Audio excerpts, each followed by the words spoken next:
بسم الله الرحمن الرحيم. سأل سائل بعذاب واقع للكافرين ليس له دافع من الله ذي المعارج. تعرج الملائكة والروح إليه في يوم كان مقداره 50,000 سنة.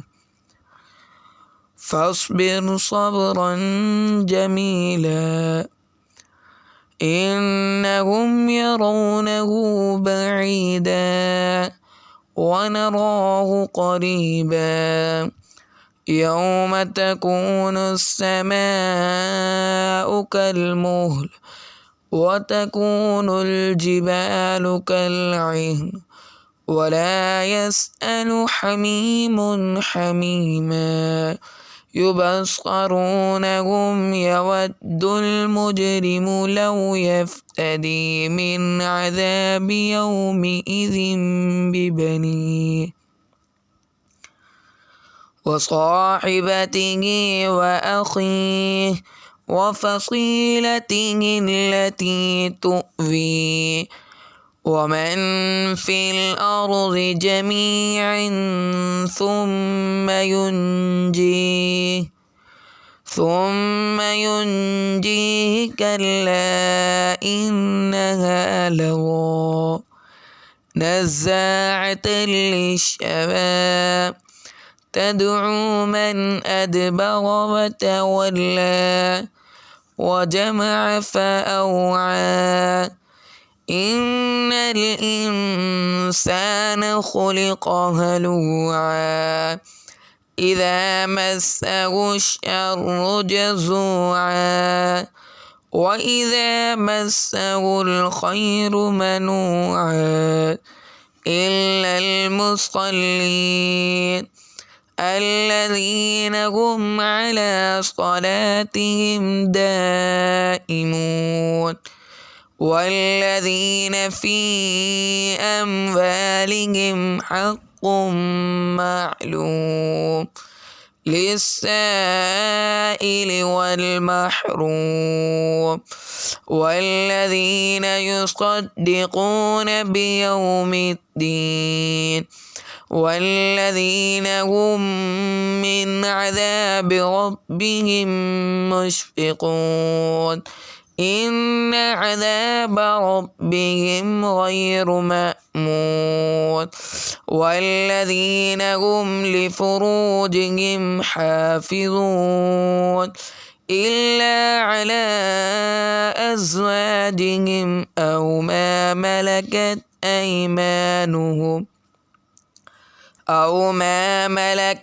أيمانهم فإنهم غير ملومين.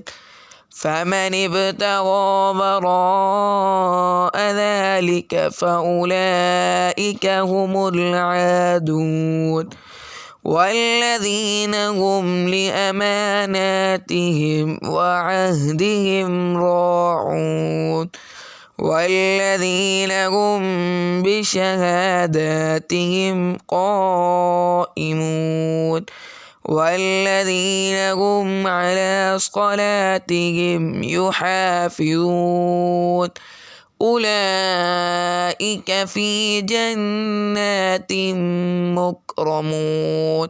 فما للذين كفروا قبلك مهطعين عن اليمين وعن الشمال عزين.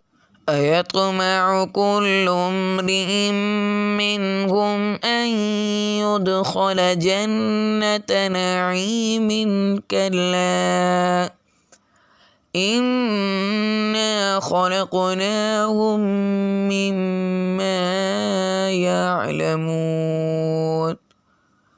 فلا أقسم برب المشارق والمغارب إنا لقادرون على أن نبدل خيرا منهم وما نحن بمسبوقين